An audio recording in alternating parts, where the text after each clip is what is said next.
Hello प्यारे बच्चे, नमस्कार। कैसे हैं आप? मैं मयंक सिंह अपने यूट्यूब चैनल एग्जाम बिंदु में आपका स्वागत करता हूं।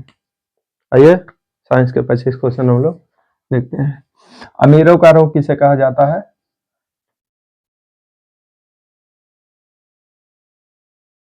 गाउट। गठिया रोग को क्या कहा जाता है? अमीरों का रोग।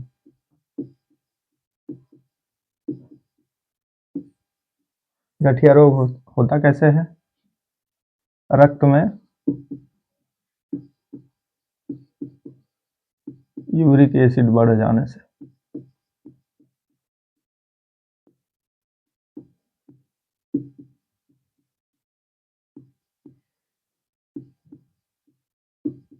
इस बात को ध्यान रखेंगे। अष्टोमलेशिया रोग संबंधित है, तो अष्टोमलेशिया रोग किससे संबंधित है?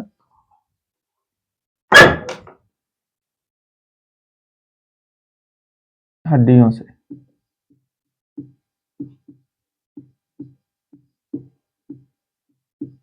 किससे संबंधित है? हड्डियों से। और किन लोगों में होता है? वयस्क में। सूखा रोग किससे संबंधित है? सूखा रोग बच्चों से। किससे संबंधित है? बच्चों से। इसमें होता क्या है? हड्डी जो है कमजोर होके मुड़ जाता है।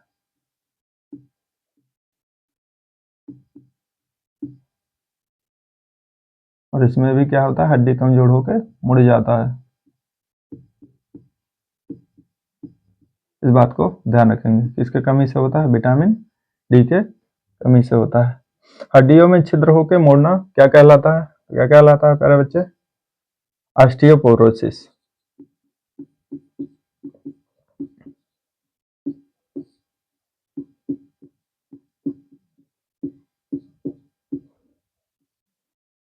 और हड्डियों का जो मूलभूत तत्व होता है क्या होता है? कैल्शियम और फास्फोरस। क्या होता है? कैल्शियम और फास्फोरस। हड्डियों का अध्ययन क्या कहलाता है? ऑस्टियोलॉजी।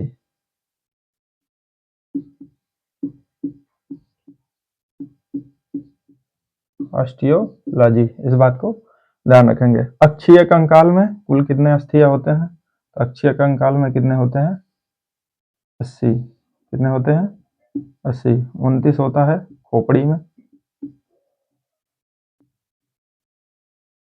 24 होता है पसलियों में।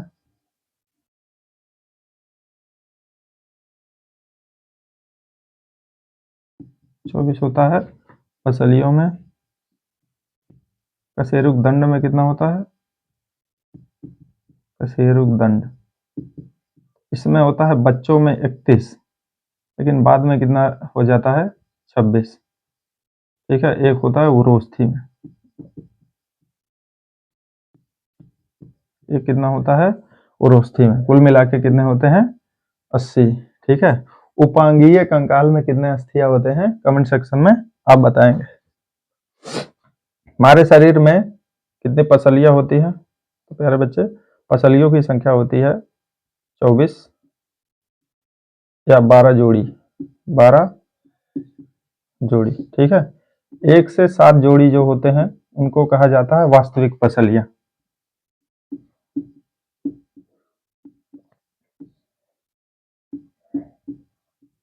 वास्तविक पसलियां।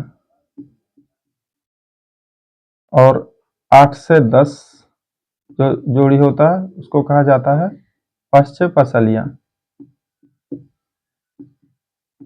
ठीक है। मतलब एक दूसरे से क्या होती हैं? जुड़ी होती हैं। और लास्ट जो है 11 और 12 जोड़ी जो होता है उसे कहा जाता है तैरती हुई पसलियां। तैरती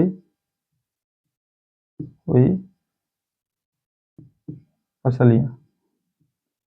ठीक है। इस बात को ध्यान रखेंगे। पसलियों की संख्या 12 जोड़ी, 1 से 7 वास्तविक पसलियां, 7 8 से 10 पश्च पसलियां और 11 12 जोड़ी जो होती है तैरती हुई पसलियां होती है। एडवर्ड सिंड्रोम में कौन सा गुणसूत्र प्रभावित होता है? तो 18वें गुणसूत्र का ट्रायोसोमी।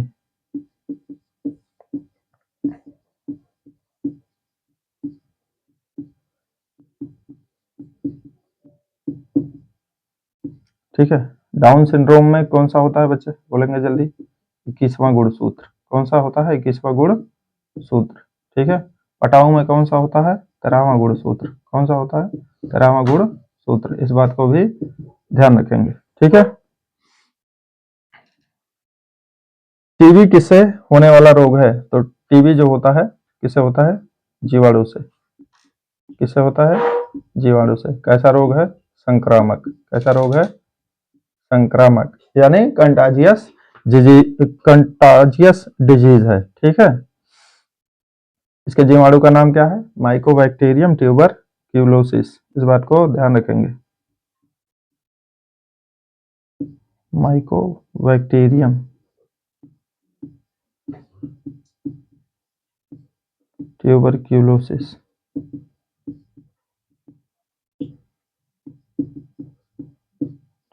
ट्यूबरक्यूलोसिस।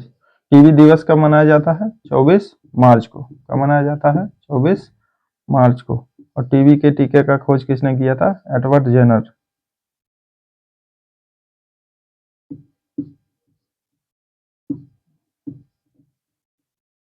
इसका टीका क्या होता है, BCG, जिसका फुल फॉर्म होता है बैसिलस कॉलमेट ग्यूरिन। इस बात को ध्यान रखेंगे। कौन सा अंग प्रभावित होता है, लंग्स, फेफड़ा।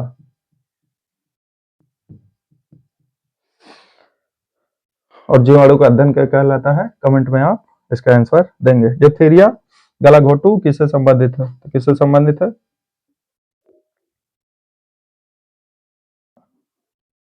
गले तथा श्वास नली से। श्वास नली से। और किससे होता है, कोनोरी बैक्टीरियम डिप्थीरी।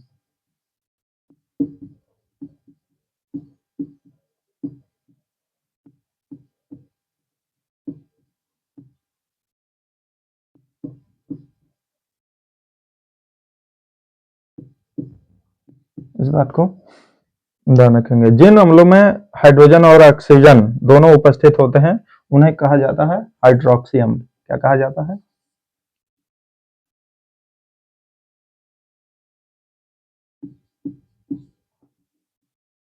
हाइड्रोक्सी अम्ल। अम्ल वे होते हैं जो H+ आयन देते हैं, जैसे HCl। HCl को तोड़ेंगे तो कौन सा आयन मिलेगा, H+Cl-।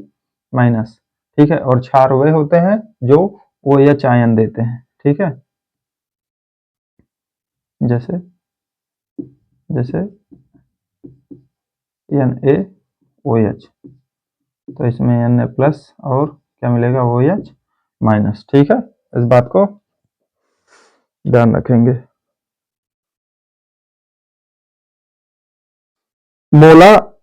मोलासेस से चीनी तैयार करने में कौन सा भस्म तैयार किया जाता है, तो मेरे बच्चे सबसे पहले चीनी का फार्मूला क्या होता है, बोलेंगे।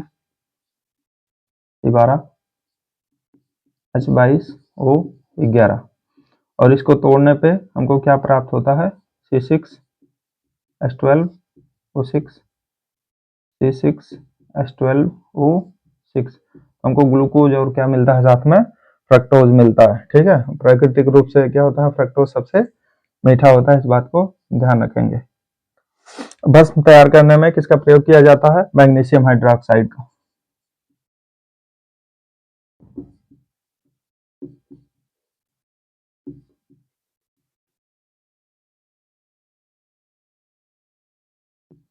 Magnesium hydroxide. इस बात को ध्यान रखेंगे। विस्फोट पदार्थ बनाने में कौन सा लवण प्रयुक्त किया जाता है, तो कौन सा किया जाता है, potassium nitrate, NO3।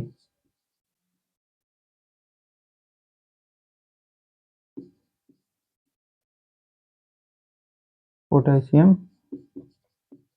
Nitrate.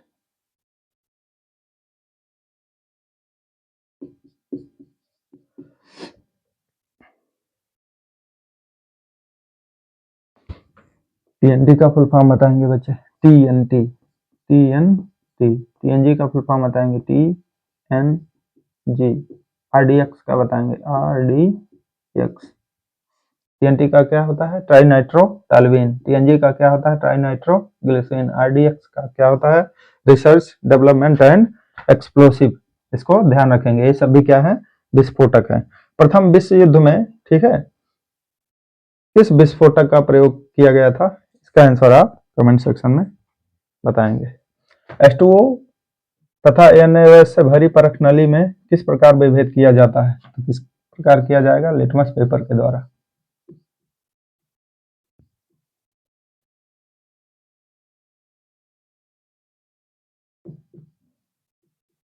Litmus paper के द्वारा। जल का अवशोषण करने वाला लवण क्या कहलाता है? तो बताएंगे क्या कहलाता है? नहीं पता है आपको, हम बता देते हैं।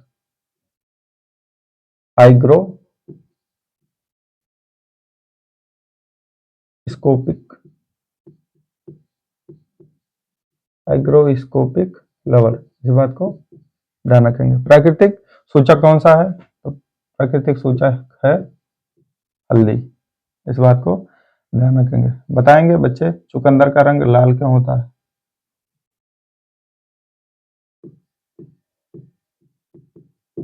चुकंदर का रंग तो किसके कारण होता है? विटामिन, ठीक है। हल्दी का रंग पीला क्यों होता है? इसका आंसर आप कमेंट में बताइए। गेहूं में कौन सा अम्ल उपस्थित होता है? कौन सा अम्ल होता है? गेहूं का वैज्ञानिक नाम क्या है? Triticum aestivum. और इसमें अम्ल होता है ग्लूटामिक, ग्लूटामिक अम्ल, इस बात को याद रखेंगे। वे पदार्थ जिनका रंग अम्ल क्षार मिलाने पर परिवर्तित हो जाता है क्या कहलाता है? तो क्या कहलाएंगे? सूचक कहलाते हैं। क्या कहलाते हैं? सूचक। सोडियम एसीटेट तथा एस्टिक अम्ल का विलयन क्या कहलाता है? तो बफर सॉल्यूशन कहलाता है, बफर विलयन।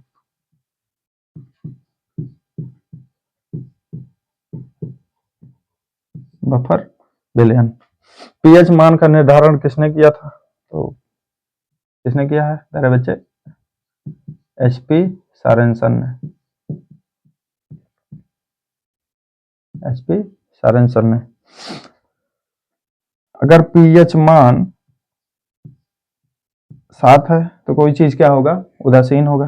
पीएच मान 7 से ज्यादा है तो क्या होगा? क्षारीय होगा। क्या होगा? क्षारीय। पीएच मान 7 से कम है तो क्या होगा? अम्लीय होगा। ठीक है, इस बात को ध्यान रखेंगे। 7 है तो उदासीन होगा, 7 से ज्यादा है तो क्षारीय, 7 से कम है तो अम्लीय। अगर मिट्टी अम्लीय है, उसके अम्लीयता को दूर करने के लिए क्या मिलाएंगे? चूना। मिट्टी क्षारीय है, क्षारीयता को दूर करने के लिए क्या मिलाएंगे? जिप्सम। क्या मिलाएंगे? जिप्सम। ठीक है, और आप बताएंगे रक्त का पीएच मान कितना होता है? पता है? नहीं पता है, हम बता देते हैं कितना होता है। 7.4। आंसू का कितना होता है? कमेंट सेक्शन में इसका आंसर आप देंगे। Na2CO3 का जलीय विलयन लिटमस पर क्या प्रभाव डालता है? तो क्या प्रभाव डालता है? क्षारीय। क्या प्रभाव डालता है? क्षारीय। बोल्टियस सेल को और किस नाम से जाना जाता है? तो सबसे पहले बच्चे बताएंगे प्राथमिक सेल क्या होता है? प्राथमिक सेल और द्वितीयक सेल। द्वितीयक सेल। प्राथमिक सेल वे सेल जिनका उपयोग एक बार किया जाए और दोबारा इसका उपयोग ना किया जाए, यानी इसको एक बार आवेशित किया जाता है, दोबारा आवेशित नहीं किया जाता है, इसी को कहा जाता है प्राथमिक सेल। और इसी को कहा जाता है बोल्टीय सेल। बोल्टीय सेल। इसी को कहा जाएगा शुष्क सेल। शुष्क सेल। और इसी को कहा जाता है डैनियल सेल। क्या कहा जाता है? डैनियल सेल, इस बात को ध्यान रखेंगे। द्वितीयक सेल क्या होते हैं? द्वितीयक सेल वे सेल होते हैं जिनको बार बार आवेशित किया जाता है, जैसे सीसा संचायक सेल।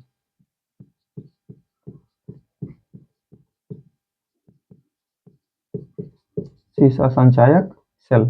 ठीक है, इस सेल का प्रयोग कहाँ पे होता है? जैसे घड़ी में हो गया, ठीक है, और दीवार घड़ी में हो गया, रेडियो में हो गया, तो प्राथमिक सेल का उपयोग किया जाता है। द्वितीयक सेल का उपयोग कहाँ किया जाता है? ट्रक हो गए, बड़ी बड़ी गाड़ियां, उन सब में क्या लगा होता है? द्वितीयक सेल लगाता है।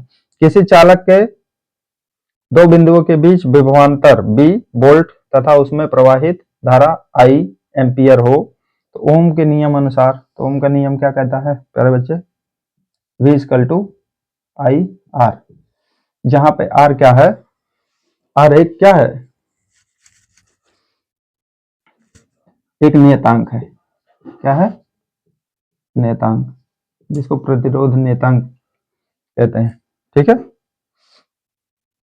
इस बात को ध्यान रखेंगे। V इक्वल टू क्या होता है, IR। अगर इसमें हम लोग I के मान को 0 कर दें, I इक्वल टू 0, तो V बराबर क्या हो जाएगा, 0 हो जाएगा। इस बात को ध्यान रखेंगे। ठीक है, तो ओम के नियम में दो तरीके के परिपथ होते हैं, एक जो ओम के नियम का पालन करते हैं जिसको कहा जाता है ओमीय परिपथ, ठीक है, जैसे मैग्नीज का तार, और एक जो ओम के नियम का पालन नहीं करते हैं उसे कहा जाता है अनओमीय परिपथ, जैसे डायोड हो गया, ट्रायोड वाल्व हो गया। ठीक है, इन सब बातों को ध्यान रखेंगे। प्यारे बच्चे, वीडियो कैसे लगा कमेंट में बताएं और अपने तैयारी को मस्त रखें। ठीक है, चैनल को सब्सक्राइब कर लें।